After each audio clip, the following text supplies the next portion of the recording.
بڑھا ہے۔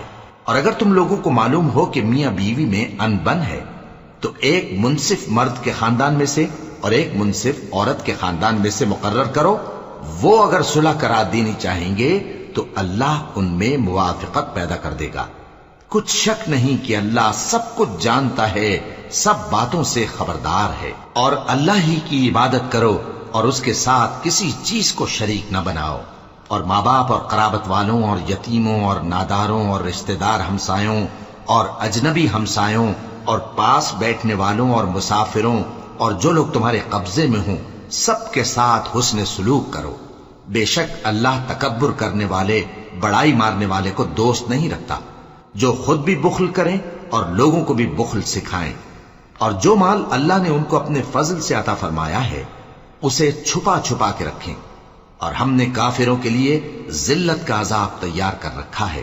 اور جو خرچ بھی کریں تو اللہ کے لیے نہیں بلکہ لوگوں کے دکھانے کو، اور ایمان نہ اللہ پر لائیں نہ روز آخر پر۔ اور جس کا ساتھی شیطان ہوا تو کچھ شک نہیں کہ وہ برا ساتھی ہے۔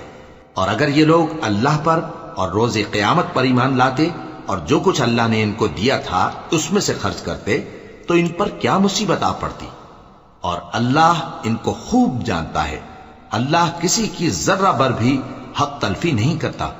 اور اگر کسی نے نیکی کی ہوگی تو اس کو کئی گنا کر دے گا اور اپنے ہاں سے اجر عظیم بخشے گا۔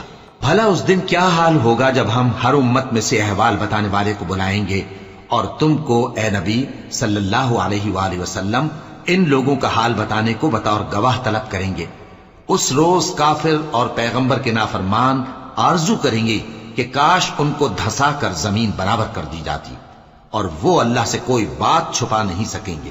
مومنو، جب تم نشے کی حالت میں ہو تو جب تک ان الفاظ کو جو منہ سے کہو سمجھنے نہ لگو نماز